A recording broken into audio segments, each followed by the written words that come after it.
take a moment while I'm sitting here to talk about a conversation I had with a friend of mine last night. I was staying at her place. Thank you so much, Corinne, for the invitation and the lovely conversation that we had for a lot of hours. And what we were talking about is receiving messages from the universal energy, from spirit, from God. And I've been many times. I guess I'll just explain to you what I explained to her. So she said, I don't think I'm hearing messages from God. I don't think I'm getting any messages. Well, everybody is getting messages all the time, whatever you want to call that energy. Everyone is always getting messages. Why? Because, now this is my opinion, the opinion of Lynn in the science of Lynn. In my opinion, we are all God. So we have a subconscious mind, which is our feeling mind. We have a conscious mind, which is our thinking mind. And we have a superconscious mind. You know where those ideas and the ideas come from, like, wow, I just had a flash.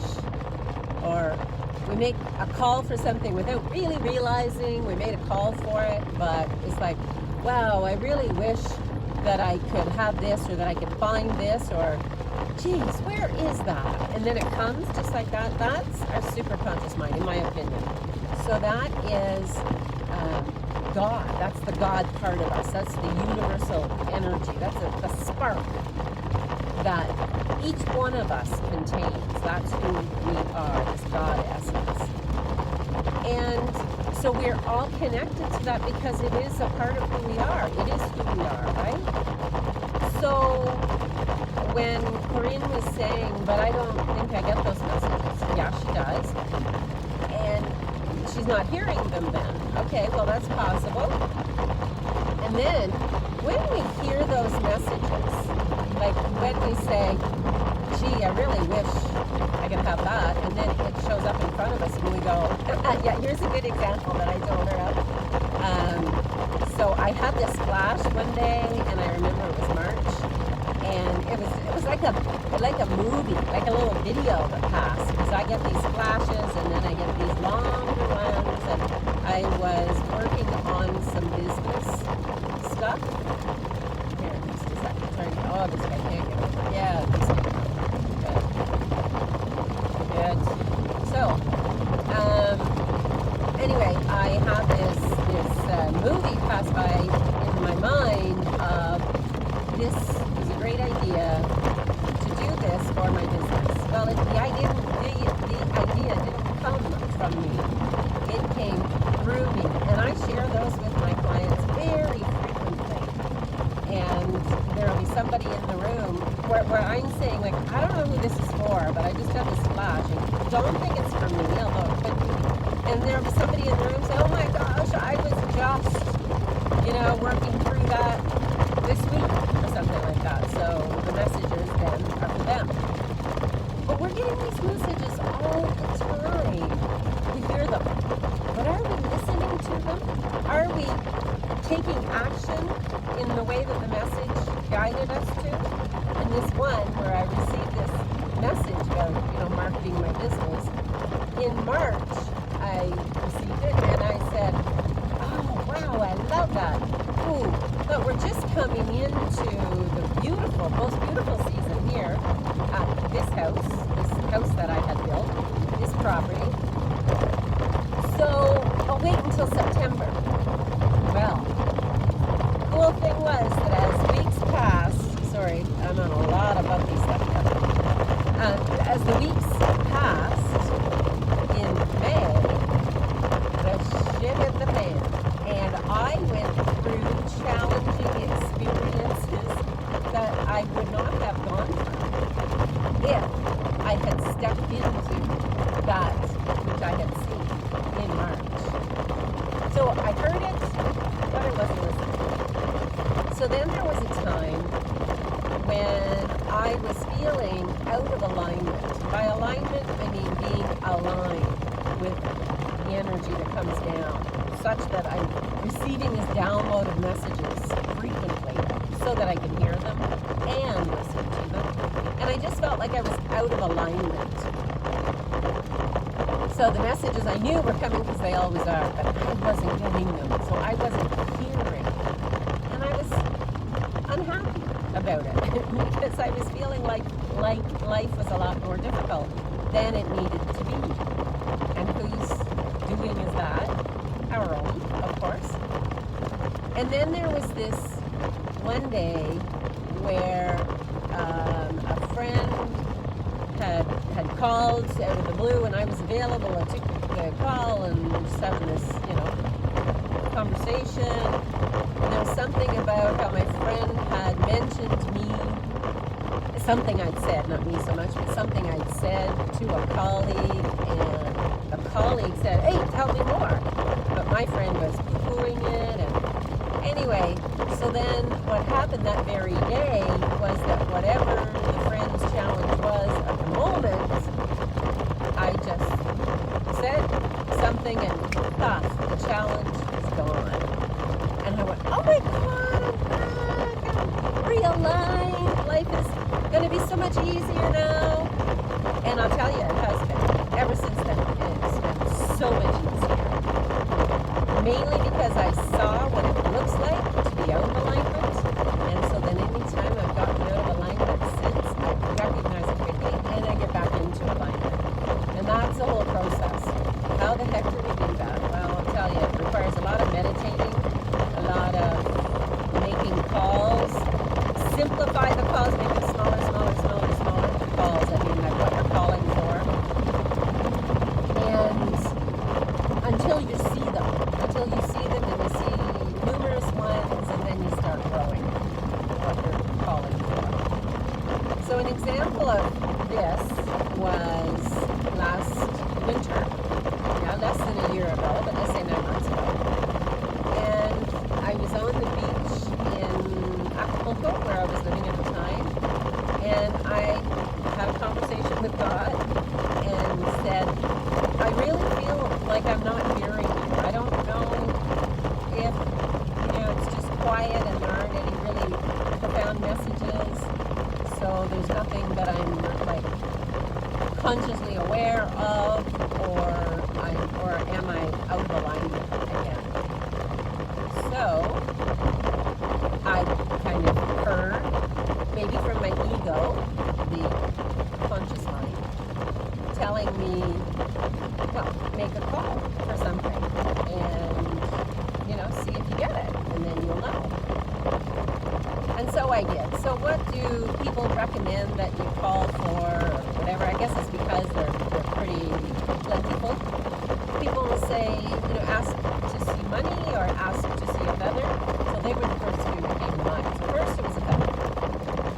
Geez, I don't see many feathers in Acapulco. They don't have birds like we have in Canada. So, the little birds in the trees. Because they have palm trees. I guess that's why, because the birds aren't in palm trees. So, I dissed that one when I was calling for that, and I said, okay, no, money.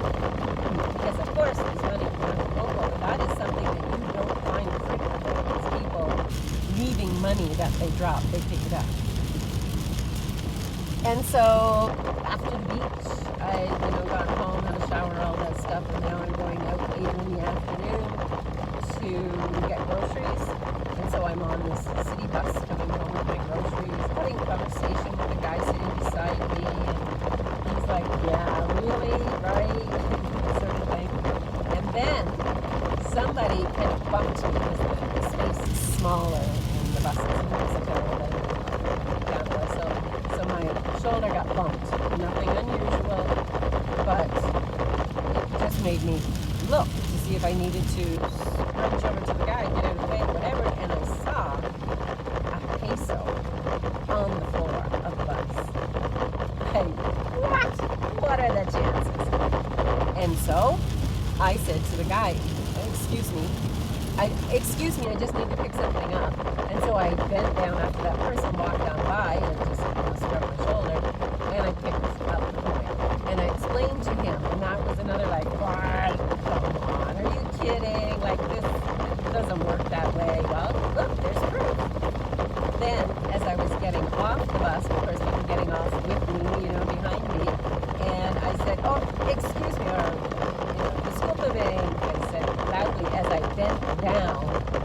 up 2 more pesos. So I didn't pick up just 1 point. I was given 3 points. So now it's like, Lynn, if you're not getting it, that yes, what you called for, you have received in plentifully. So that was the big thing for me, is asking, am I hearing the messages? Are the messages coming to me in a way that I am actually hearing? So this is what I was telling Corinne.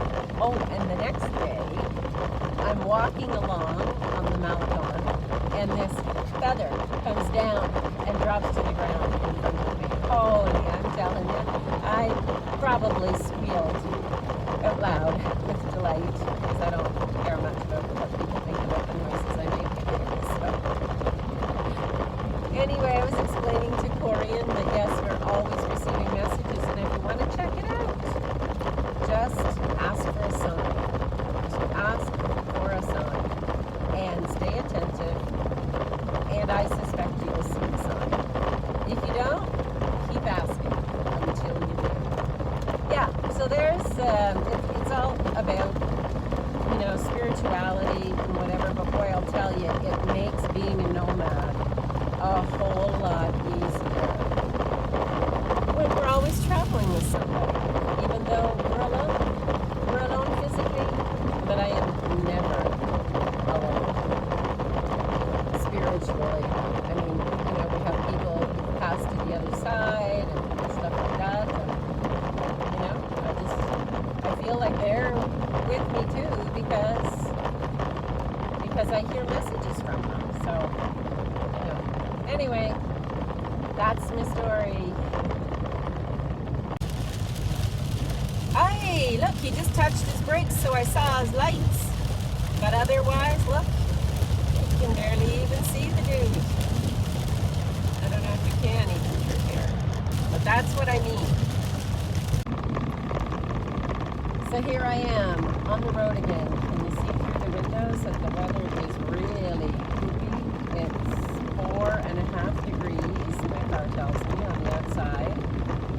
Nice and warm and toasty on the inside, especially with winter wear. This is part of the nomadic lifestyle, is traveling. And when you pick a day to travel to somewhere, you don't necessarily know what the weather's going to be. Although I do know, and I was sharing with one of my granddaughters just the other day, how yes, we can create our own weather. But it just didn't occur to me that it was going to be like this, or I might have asked for dry skies. I mean, it is so, I can't turn the camera around right now while I'm videoing this side, but it's so foggy out there all the way along. I've been, not seeing anybody, and then all of a sudden, there's somebody just ahead of me, and it's amazing. It's so foggy, and it's amazing to me that so few vehicles are all lit up. I know mine is, if all the lights are working, and they're not telling me they're not, but I know mine is, and is it only, a certain level of vehicle that does? I have seen a few, but so many, I'm going to say 80% of the vehicles on the road here, and I've been on the road since 9 o'clock maybe, 8:30 or 9 o'clock, and it's 12:18 right now. So in all that time, I'm going to say 80% of the vehicles I'm seeing on the road don't have lights on the back of their vehicles, and I'm thinking they don't have lights on the exterior at all, like turned on. And then I will get in front of them, and I'm just checking in the rear view mirror, and I see they have lights on in the front. Well, geez, Louise, do those people never check their lights? So they've got their headlights on. One car had their fog lights on, and then but from behind they've got nothing. And here's another example of a vehicle in front of me passing a bunch of vehicles, and I've only gotten a glimpse of darkness, so I know there's a vehicle there, but there are no lights. And even some of the big trucks that are out there, most of their lights are not working. So is this just Quebec, or is this everywhere?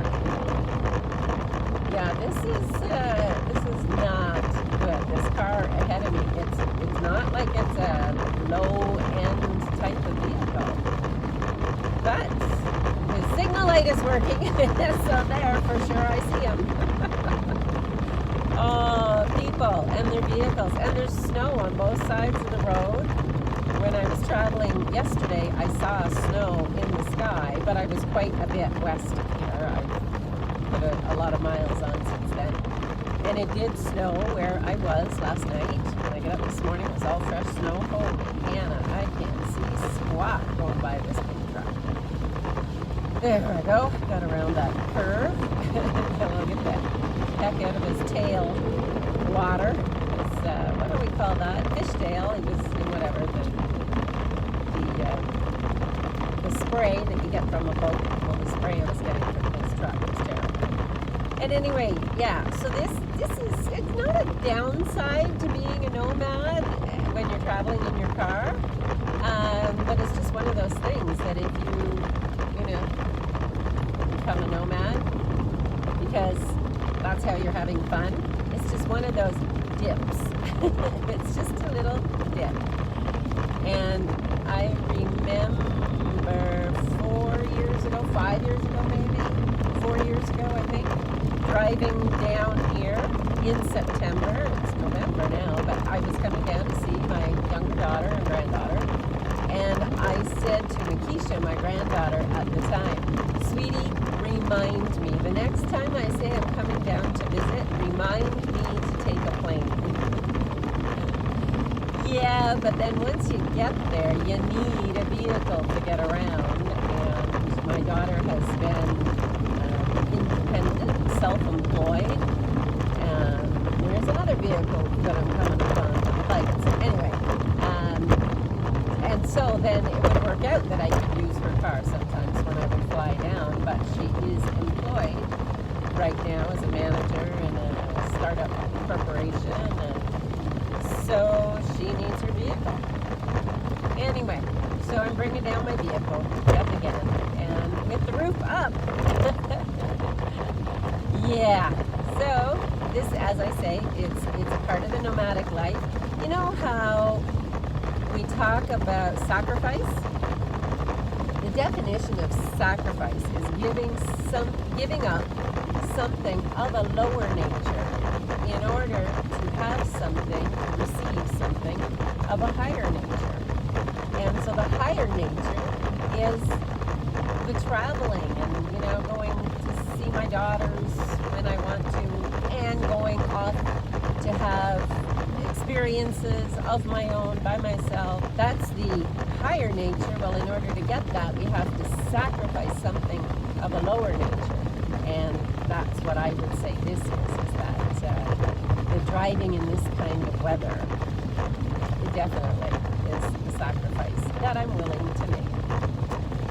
So I'm off to another pet sitting excursion as well, coming down to my daughter's. She has a friend who is in need of a pet sit, and he was willing to leave his pets at home and just have somebody check in on them every other day to refresh their litter box and food and water. But he needed someone to care for his dog, so he asked my daughter, could he bring the dog over to her place? And she said, my mom's coming down. Maybe she'll pet sit for you at your house. And he said, oh my gosh, that would be the best, because then that way the cats aren't, abandoned for the time I'm gone. So that worked out perfectly, didn't it? Thank you, God. See you later.